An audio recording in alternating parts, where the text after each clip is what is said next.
ഇന്ന് ഞാൻ കുറച്ച് മറ്റേ ബ്രൗൺ കളറുള്ള പയറില്ലേ, ആ പയർ പൊളിച്ചെടുക്കണ പയറില്ലേ, അതാണ് ഞാൻ എടുത്തിരിക്കണത്. അത് ഉപ്പേരി വെച്ചിട്ടാണ് ഞാൻ കഴിച്ചുകൊണ്ടിരിക്കുകയാണ്. നല്ല ആസ്വദിച്ച് നല്ല തട്ടുകൊണ്ടിരിക്കുകയാണ്. എനിക്ക് അത്രയും ഇഷ്ടമുള്ള പയറാണ് കേട്ടോ അത്. നമുക്ക് ഇനി പച്ചപ്പയർ കഴിക്കണേക്കാളും ഒരു ടേസ്റ്റ് കൂടുതൽ ബ്രൗൺ പയറിനാണെന്ന് എനിക്ക് തോന്നുന്നു. അതിങ്ങനെ പൊളിച്ചതിൻ്റെ ഉള്ളിൽ കിട്ടുന്ന പയറില്ലേ, അത് നല്ല ടേസ്റ്റാണ്. അത് ഞാൻ നല്ല ആസ്വദിച്ച് നല്ല തട്ടിക്കൊണ്ടിരിക്കുകയാണ്. അത് മാത്രമല്ല മുട്ട ചിക്കിയതുകൊണ്ട്. അപ്പോൾ മോനെടുത്ത് വന്ന് നിൽക്കുന്നുണ്ട്. അപ്പോൾ അവനോട് ഞാൻ ചോദിക്കുന്നുണ്ട്, എനിക്ക് വേണോ എന്ന് ചോദിക്കുന്നുണ്ട്. അപ്പോൾ വീഡിയോ ചെയ്തുകൊണ്ട് അവൻ അടുത്തേക്ക് വരാണ്ടാണ്.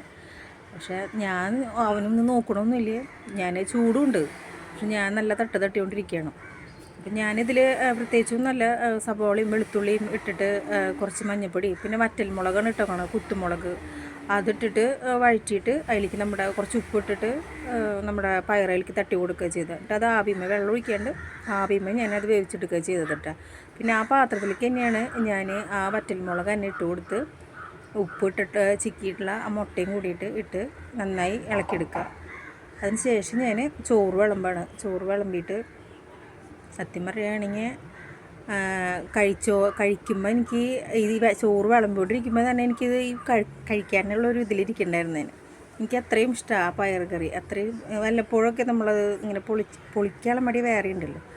അപ്പോൾ എന്തായാലും ഞാനിത് കഴിക്കട്ടെ. ബായ്.